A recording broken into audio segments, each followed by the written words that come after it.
it going?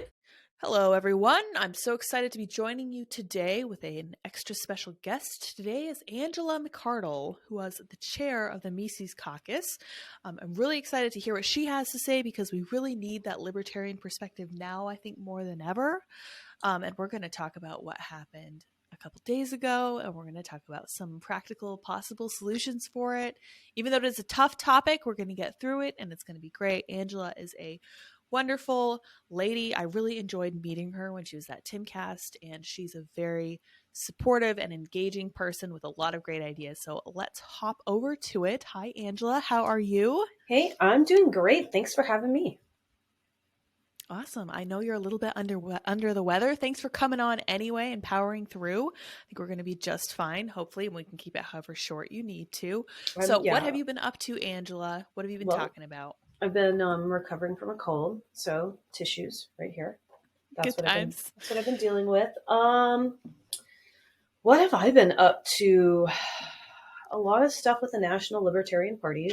So I chair that. That's what I do. I run that. Right. Coming up on some really cool stuff, right? It's convention season, so I'm speaking at national conventions. This is all, by the way, a very new version of what I do over and over again, right? So I tour the country, I talk at these libertarian events, but this time I'm doing it with a little baby. So that's kind of the new thing. The new thing that I'm doing. Friday, I'm going to Colorado, and I'm taking baby Arthur with me. Mm-hmm. And he's cute. Yep, just me and Arthur, and we're gonna hang out and we're gonna do our thing. And I'm gonna speak at their convention, and I'm gonna either do it with the baby on me, or passing the baby off to one of the ladies in the audience. That sounds so fun. You want to talk about a girl boss? That's the way to do it. Like, you need to show people that, yes, you can do it, but you can't keep your kid in the background. No. Your kid has to be part of what you're doing. I mean, he's part of my life. That's great. Yeah. Yeah, of course. It's really awesome.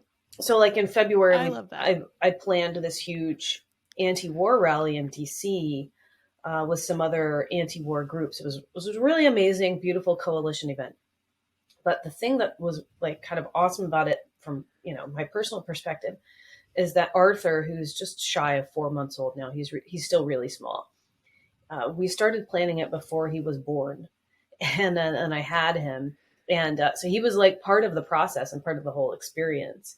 And so he sat on like every little Zoom call with me. I'm like nursing him with my like video off, like, hey guys, I'm here, just nursing baby.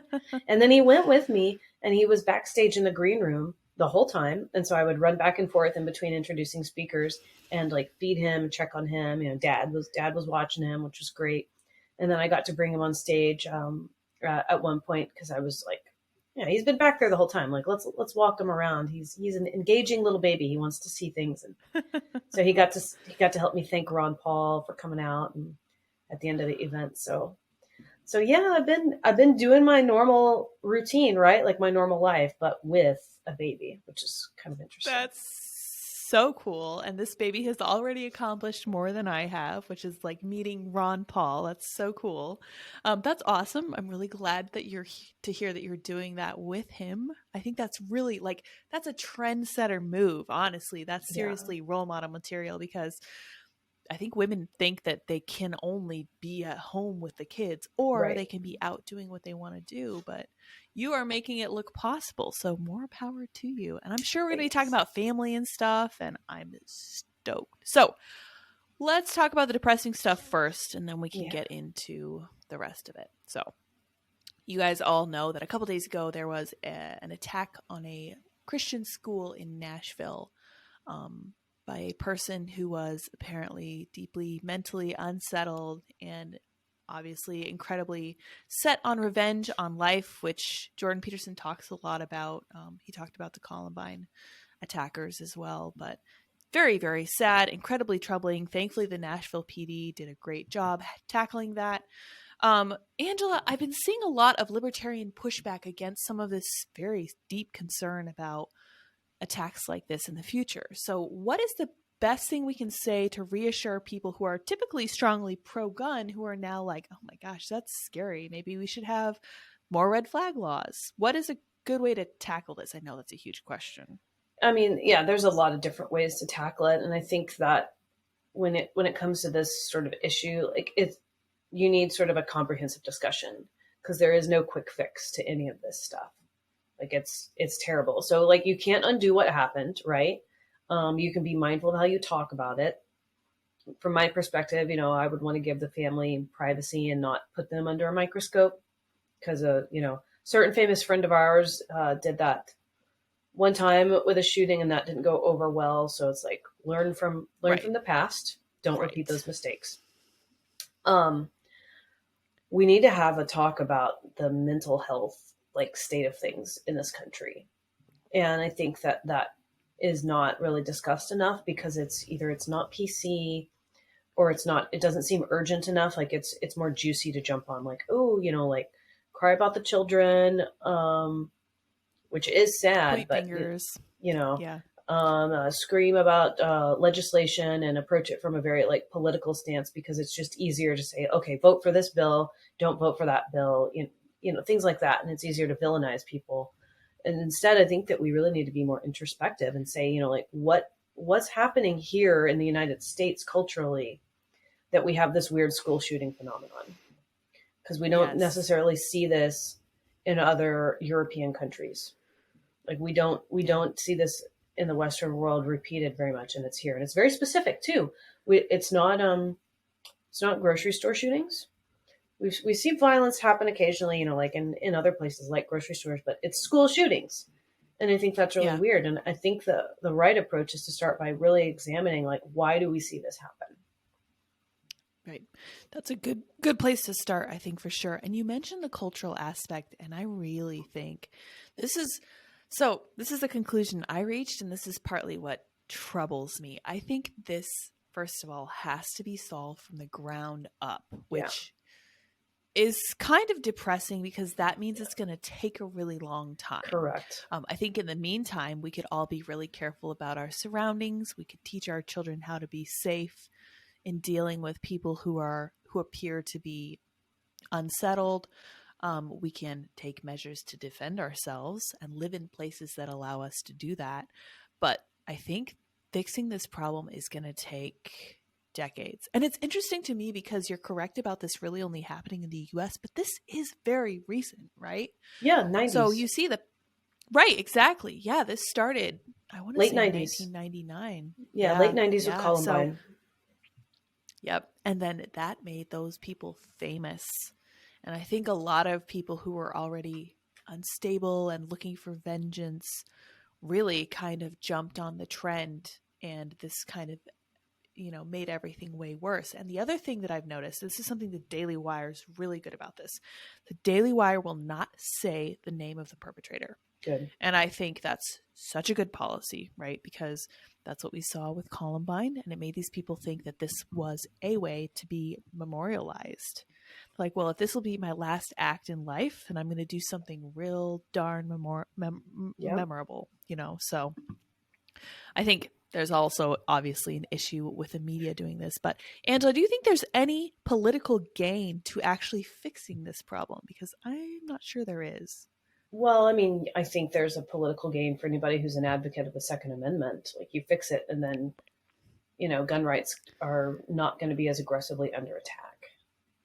Right. I think that's really important. But I think once you fix it, though, so it's kind of like, I've been thinking about this as well, because for a while there, I was doing some intermittent fasting, and I was watching a lot of videos about it. And somebody mentioned in that video, nobody in the health profession is ever going to promote something like intermittent fasting, even though it does seem to be better for people, because there's no money in it. It's not a diet plan. It's not a special food.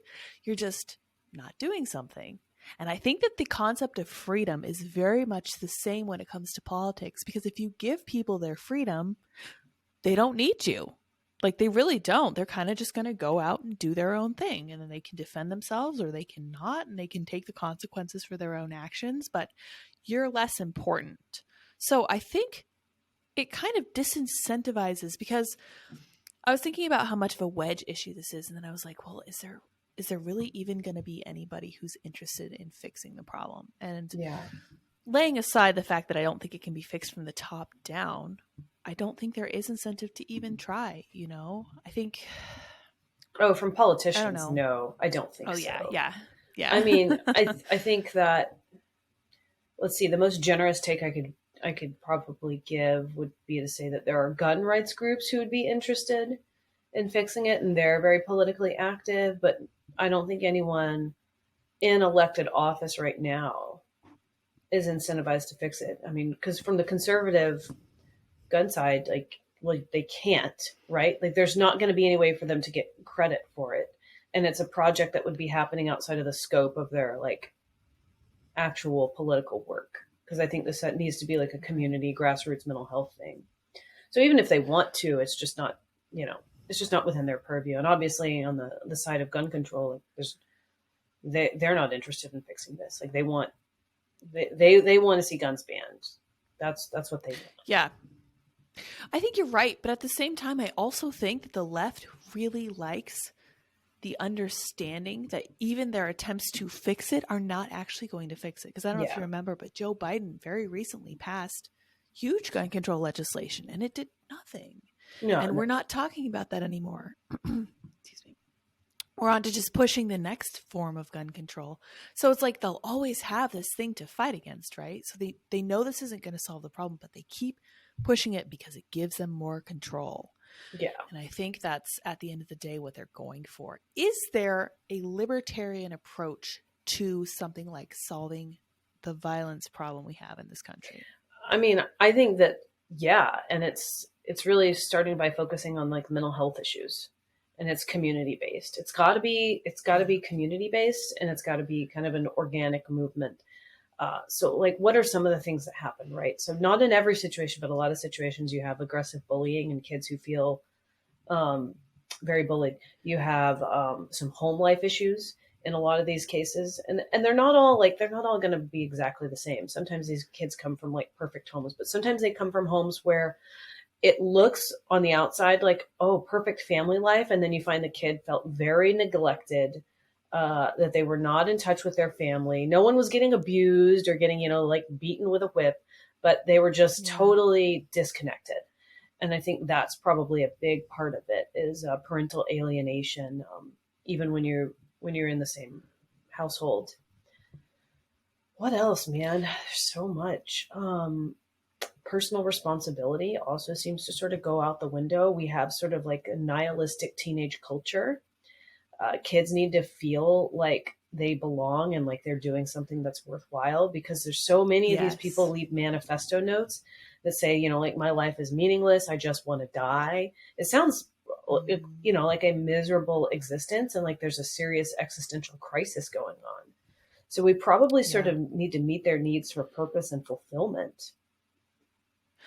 That's a great point and not something I'd thoroughly explored. But one of the things I've been noticing as you know, we're trying to build our family, I've been kind of reading up on this, and they say that one of the best things you can do with younger kids, like 3 to 5 years old, is give them little tasks to do Yeah. that make them feel like they're really contributing to the household. Like, and I was remembering this because this occurred to me as soon as I heard that. I was like, oh my gosh, when I was like 4, my job was to go around the house and refill the soap dispensers. And my mom said I was so good at that. And I was just like, yeah, I am. It's a very important job. If I don't refill the soap dispensers, there's no soap in the dispensers. So Right. I have to do it. Right. And I felt like there was like this little weight on my shoulders. It was so important that I fulfill my job.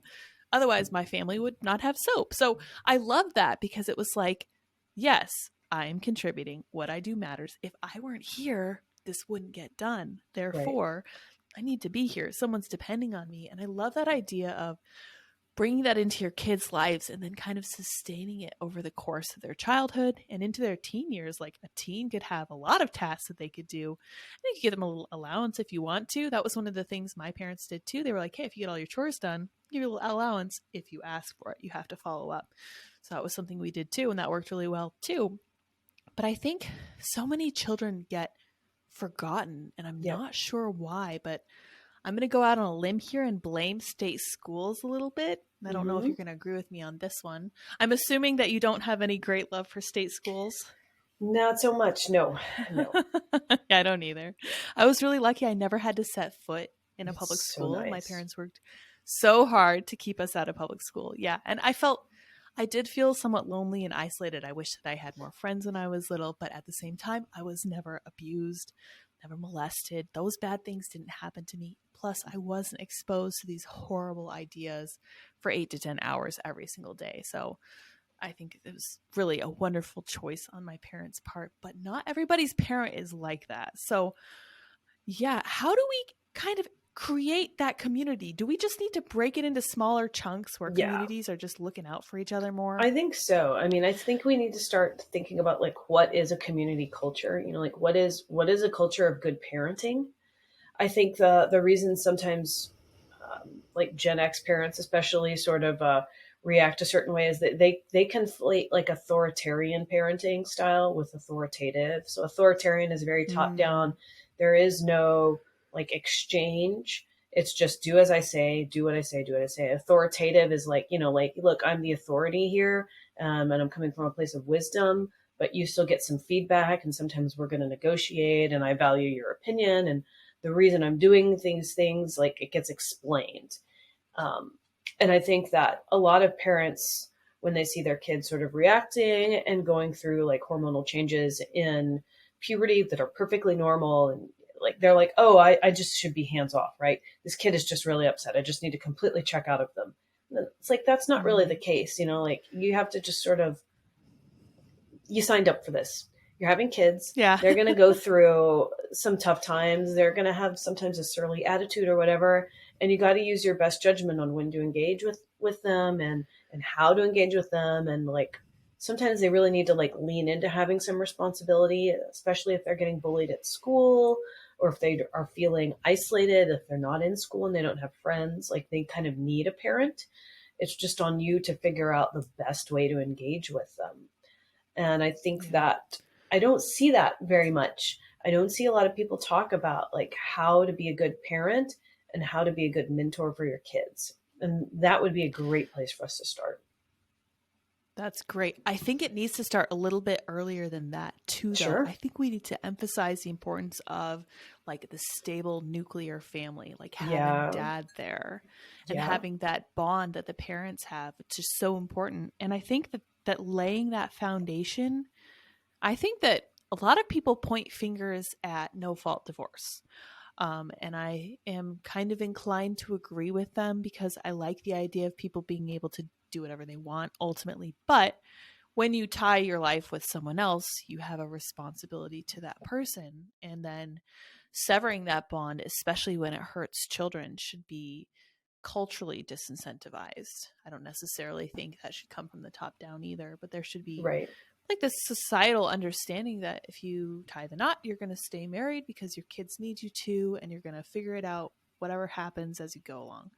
And that's something I think we understood better in the past, or maybe there was more necessity to stay together. But now we've gotten rid of that kind of, and it feels like we've kind of freed ourselves in a certain regard, but at the same time, we've gotten significantly less happy. And this has very seriously affected kids. And I think that if we go into it and we encourage marriage, there's so many layers. This is why I think it's going to take a while to fix this problem. Like we Mm-hmm. started out talking about this attack in Nashville, now we're talking about like marriage. It quickly gets down into like how can we really kind of target some of these issues Yeah. from the bottom. And it's hard because we've been trying to solve it from the top down, trying to solve it, and it's not working. And I went to a ladies group last night from with our church, and the ladies there were very, very upset by this, and I completely understood why. But they were praying for our legislators to make the right decision and to pass more gun control. And I was like, when it came Uh, my turn, yeah, when it came my turn, I said, you know what? I think that if God really can do anything, God could change the culture. And yeah. I think that would fix all of this and it would give people such a sense of meaning and purpose. Do you think that we're headed toward hard times or do you think that we're going to just keep coasting like we are I mean, forever? what's the definition of hard times? I'm thinking economic probably because we've never had a lack of anything and it kind of shows. Yeah, And I I think see. that we are. I think it's I mean, with inflationary spending and bad monetary policy, I think it's inevitable to a certain degree. Uh, Do you think that's going to force us to wake the heck up? Or is it just going to make us even more stubborn with how we view the world? Well, I think it's going to force some of us to wake up. And I think there are people who they'll never wake up. They're the people who get thrown in the gulag and say, it's my fault. If only I was just like a little bit better of a citizen. The Soviet Union, they'll let me out as soon as I learn my lesson. So I think that, we've got a couple of very different types of people in the country. And I saw a lot of people wake up during lockdowns and COVID. And so I'm very optimistic that people can continue to awaken. Everybody has got their breaking point, and people will reach it eventually. Yeah. I did see people wake up during the lockdown, and I should be a little more charitable because I was mad after lockdowns. I said, this is not how I thought Americans would respond to this kind of authoritarian overreach, but we just went along with it. The people who liked Trump did it because they liked Trump, and the people who hated Trump did it because they're more safety conscious than they probably should be.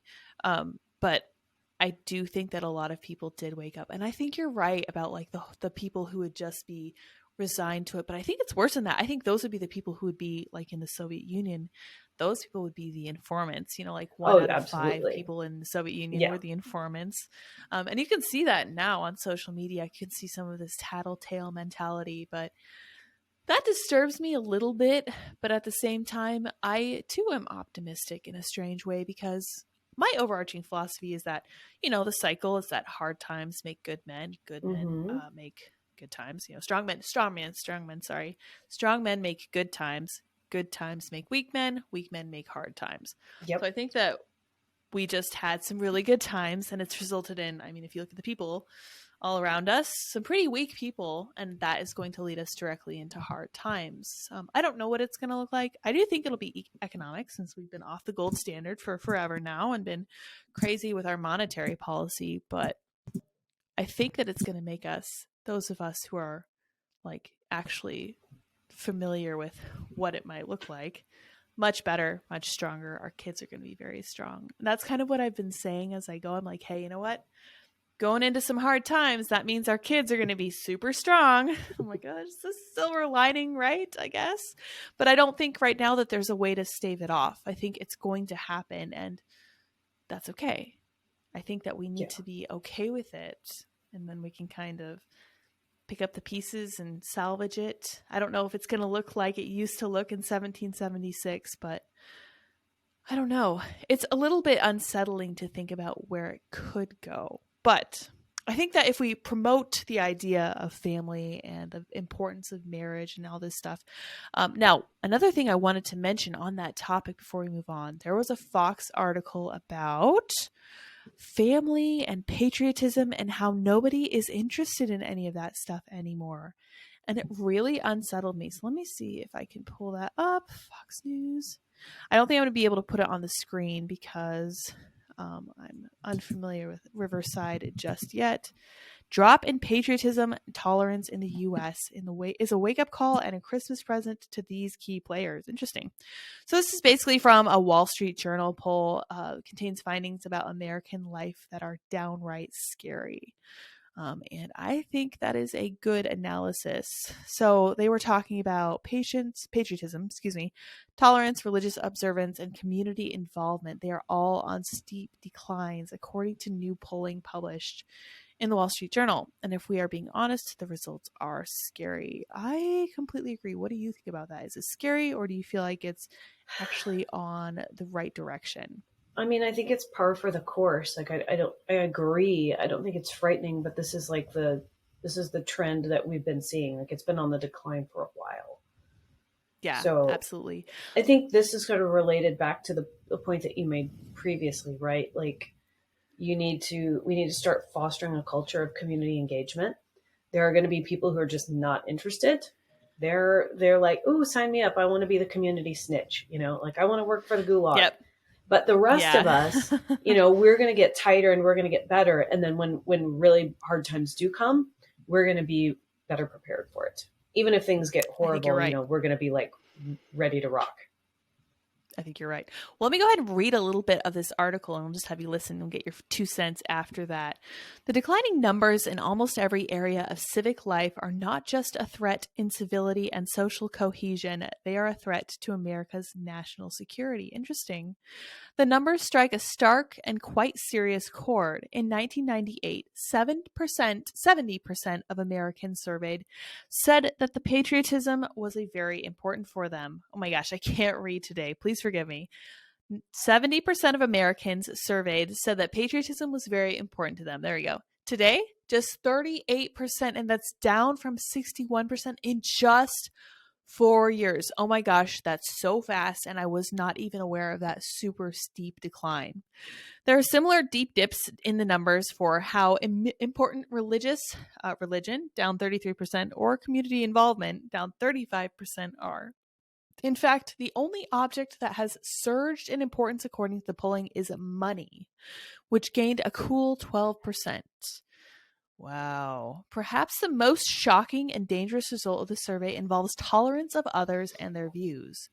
In 2019, 80% of Americans backed the foundational American value. Today, that has dwindled to 58%. That's fascinating. Isn't that interesting that tolerance, which is part of the DEI liturgy, has dwindled by like 22% over the last like 5 years? That's insane to me. Does that surprise you? No, not at all. I still don't really fully understand the phenomenon, but Donald Trump's campaign just broke everyone's brains. It was Do you think it broke it? Because I keep saying that he's a symptom, but I think you might be right because people responded to him so I've never seen anything like it. I've never seen anything like it. It's like it changed the course of history. And I don't understand it because I'm like, haha, that's like an internet troll that we elected to the White House. That's so funny. Right. But it's not that big a deal. People know it's the biggest, most horrifying deal to other people. It's very confusing to me. But it's clearly like something happened then and we haven't gone back. Yeah, I think you're right. I think we went over into this parallel universe where now we're going backwards in time. And it's so interesting to me because you can see this just deep discontent with how things are. But at the same time, some of that discontent is part of the reason that things are the way they are. It's really like a recursive loop because we're just mad about the way things are, but also then we're like, well, I'm mad about things and I'm not going to make things any better because I'm mad about them. Like, how are we supposed to go on from that? So I hear a lot of people constantly talking about civil war and interior crumbling. Do you think that we're headed toward anything like that? I mean, I don't know if it's going to be civil war. I think we're definitely headed towards a great separation of some sorts. So I don't know what that's going to look like. Is it going to look like formal secession? Is it just going to look like strong federalism where we really see like a return to more constitutional government and states exercising states' rights? I'd settle for whatever so long as it's not bloody. You know, I don't want any bloody conflict, but I do think that we're headed towards some sort of great separation. Yeah. I think that most optimistically, ideally, this is my ideal situation because I similarly think we're going to face some kind of separation. I think that it'll be like a geographical sorting. I think that people who love freedom and liberty are going to end up in Texas and they're going to go to Florida and they're going to be able to own whatever they want to own and carry it with them. And they're going to have lower taxes and all this other stuff. But then we kind of run into the problem that we ran into a little bit in Colorado where I'm a native of. We had some pretty good stuff going for us. We had like the Taxpayers' Bill of Rights. We were relatively healthy. We were pretty happy. We had a lot of sun, high altitude, etc. And then Californians started to see that. So they moved into Colorado and they were like, I don't like the way things are here. I'm going to vote the way I did in California. And they don't make the connection that the reason they wanted to leave California, right, was because they had voted the way they had. So is there any way to kind of like encourage people to not do that? I don't see a good way making that happen. I mean, I always encourage people in California who are progressives and liberals to stay there. I love whenever I see Gavin Newsom talk about how awesome California is, like you have this impulse, right, to like point and ridicule and be like, what? And I'm like, nope, bite your tongue. Like, they need to believe it. Not I the want them to time. believe it. I want Yeah. them to stay. I moved recently from California back to Texas. So, like I get to be an exception because I grew up in Texas, moved to California, and we'll just call it a very long failed experiment. And There you go.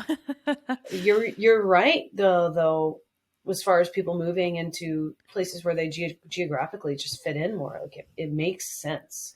It makes sense. Like Right. we were right up until when I got pregnant, we were like, okay, well, we're done. We're done with this. We're not bringing up our child in this. We're not dealing with it. We're not dealing with people knocking on our door, asking us certain medical questions randomly. We're not dealing with child protective service like insanity out here. We're just going to go. And so we did. And I definitely encourage anybody else who's like a sane family values person, like move to a state where the people around you are going to support you. Like that's the way to do it. Yeah, I think you're right. And I think a really good way of framing that too is to say if you do move to these states, you will be able to vote your values instead of a California moving in and voting their values. Yes. And I think, Yes. I mean, it's not a one-to-one correlation, but at the same time, you will have that kind of strength in numbers if you are somewhere you're with people who kind of at least generally agree with you. Because I know that libertarians are such free thinkers. I'm sure it's hard to find people who truly agree with you on pretty much everything, but there's some general principles I think that we can all agree on. Yeah. And I mean, what I've also seen too is the people, at least who are really embracing the latest iteration of the Libertarian Party, right? Like it is more family values. It is more friendly to social conservatism. It is more what we would classically think of as like associated with the word liberty, right? It's like championing free speech, Second Amendment rights, and at the same time, it's fairly wholesome. Those are the sort of people who I think you'll find moving when it comes to trying to gel, with their community. Like those are the people who are going to move and into a place like Texas and Florida and start to feel more at home. Yeah, I think you're right. And that gives me a great deal of positivity for the future too, because there's such a tribal component to being human, no matter what side of the political spectrum you fall on. So if you can be in a place where people broadly kind of tend to agree with you and you don't feel a need to carefully speak and not say the wrong things and not offend anyone, it's very freeing, and I can see the appeal there. But at the same time, you don't want to be in an echo chamber. So maybe a place like Colorado that's technically purple, but is largely red in the rural areas, anywhere that's not a city, really. Like, honestly, that's probably the biggest problem, is that most states are red if you remove the cities, which is a really interesting phenomenon, right? So anywhere you get culture, like cultural centers, are going to be blue. Do you know why that is? Do you have any like theories about that? Well, I mean, I think that this is probably sort of a Jordan Peterson type thing. People who are high in openness and creativity are usually also going to be kind of like bleeding hearts, and they're going to vote a certain way. And of course, initially, at least, it's done with the best of intentions, and they congregate in a certain area. And when you vote that certain way, that's usually going to include more welfare and handouts because you're coming from a place of compassion. You want to take care of people. More people are going to flock to that area because they want those handouts and they need them, at least in their minds. They think that they genuinely like, I'm in need, so let me get that. And then that becomes like this really bad feedback loop, right? Where you've got people voting to help people and tons more people who need help coming, and then it's just like, But in the meantime, one of the nice side effects of it is you get really great restaurants and art and entertainment. So at least there's that. Yeah, that's true. That's true. Well, it is a little bit of an issue, I think, to have these very progressive people who are also putting our culture together. Yeah. Right. So we've given them kind of the reins to telling us what to think about the world, whether that's through music or through art or movies. And I honestly don't know of a good way to combat that. That's something I've not really grappled with. It's changing. And I think that this is really encouraging, right? So you're seeing like places like the Daily Wire start to create entertainment and that sort of content, and go and look at who are like the most interesting artists that you see on Instagram, for example. The people who are really George like Alexopoulos is one. pushing the boundaries, right? Very thought provoking. People who are on the verge of censorship or they're encountering censorship, it's people on the right. So you are seeing a very interesting cultural shift when it comes to arts and entertainment and the things that really like create and foster culture. So I don't know where that's going to go, but I am sort of excited to watch the switch. I'm just curious how it's going to play out geographically. That's a great point. And I think there's really something to that, especially given the internet. Since we don't really have like a physical public square anymore, we just have the internet. That can be anywhere. It doesn't have to be in a city center. Now, you can't get a restaurant online. That's one exception. But you can get all of this other stuff over the internet, which is a fascinating phenomenon. And I don't know, like, we have no idea where this kind of technology is going to take humanity. Like, we're looking at AI and we don't even know where the regular old internet is going to take us over the course of the next 20 years. Did you see that Elon Musk and a bunch of other like big tech business leaders called like for a full-on pause of all AI development? I did. I just saw it, didn't read it. Do you think there's anything to it? I don't know. I mean, maybe they know something I don't, but I mean, from like a Christian perspective, I don't think that AI is ever going to become sentient. I just don't. Oh, I just yeah, don't sure. think that. So I'm a little confused as to why there's like so much hysteria over it. I feel like, okay, people are going to cheat on their homework with Chat GPT. That I don't really see much beyond that. As you know, like you already see like the AI saying like, look, I'm not a sentient creature. I can't kill you. Everybody, relax. It's literally not possible. Even that's what it's telling us. So, Well, yeah, we'll see. It is a little early yet. It does seem like. I know AI has huge potential though, so yeah. I guess we'll see what happens. Yeah, I think there might be a little hysteria around it. I've always thought that AI was kind of way off in the distant future, but to be fair, it's come a lot further than I expected to in a very short time. So, well, I could go demand either better way, customer service, so maybe we'll get that out of it. Yeah, yes, that would be great. Yeah, that'd be really awesome. Ideally, that'd be awesome. So, we're gonna sort our society based on where people want to go. So this is voluntary associations where they go to where they feel like they're best represented, right? You think that's a positive solution to our current cultural divide? I do. I think that it gives people room, right? Like Yes, if you want to do stuff I disagree with, you don't have to do it right next to me and feel self-conscious about it. Like let's all just have some breathing room. Right. Yeah, I think so too. I think this is really the way forward. But it's interesting because in order to make this happen, you don't do anything. You just kind of give people the idea that just move wherever you want to go, wherever you feel welcome and comfortable. And it's scary to kind of turn that over to people and be like, all right, take it away. I mean, people are great, but they're sometimes not the most trustworthy creatures. So I think it's a great idea in theory. I really hope it works out well. But I'm afraid that what's going to happen is people are going to see these states that are doing well. You know what? One thing I did hear that might work really well, and then we'll wrap it up here, is somebody who is saying, you know what? If you move to a conservative state, like a more red state, from a progressive state, you cannot vote in any meaningful way for something like 5 years. And I was like, that's interesting because the super democracy fans are going to be like, no, you can't do that. You're disenfranchising me. I'm like, okay, well, maybe you shouldn't move to that state. I'm just saying you don't want to have your voting rights suspended for a while. But at the same time, I'm not sure if that's, do you think as a libertarian that voting is a human right? No. Yeah, not at all. I definitely don't either. Not at all. Yeah. In fact, one of the reasons that I actually was thinking about writing a piece about arguing against the 19th Amendment was because I don't think that everybody should be voting, like by a long shot. In fact, I think this mass enfranchisement is probably like not a good method for making really, truly positive, thoughtful changes to the world. So there is a lot of doom and gloom in the news. So I'm so glad to be able to connect with you, Angela. I'm sorry you're not feeling better. I wish Arthur could have joined us, but I know that his presence was requested elsewhere. I would love to bring next him time. back. I would love to bring him back. He is delightful.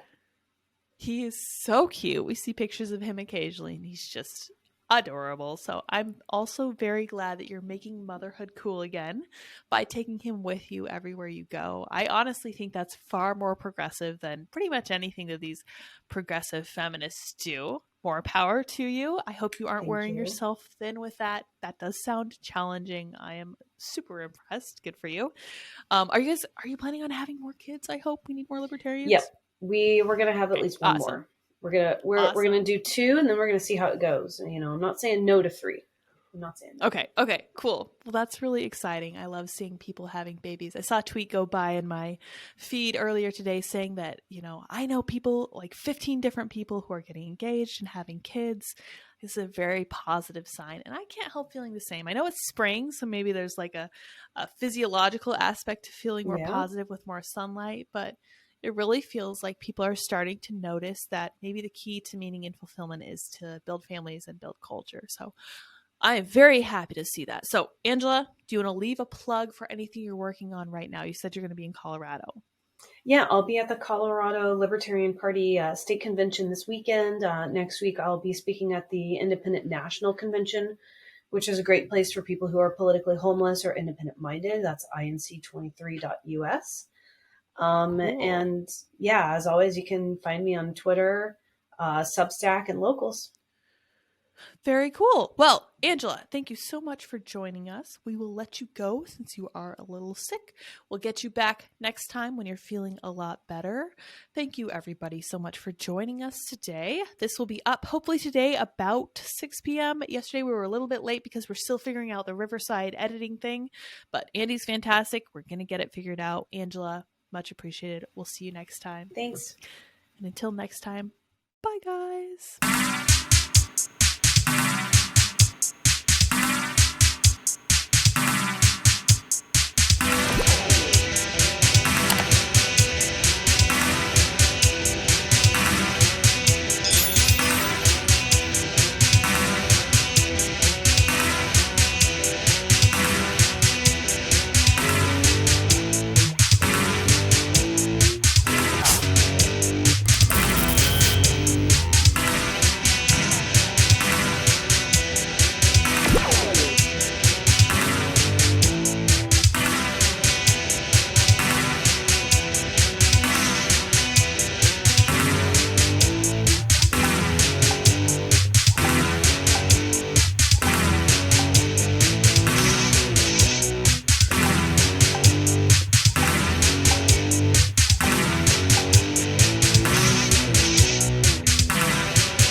How's it going?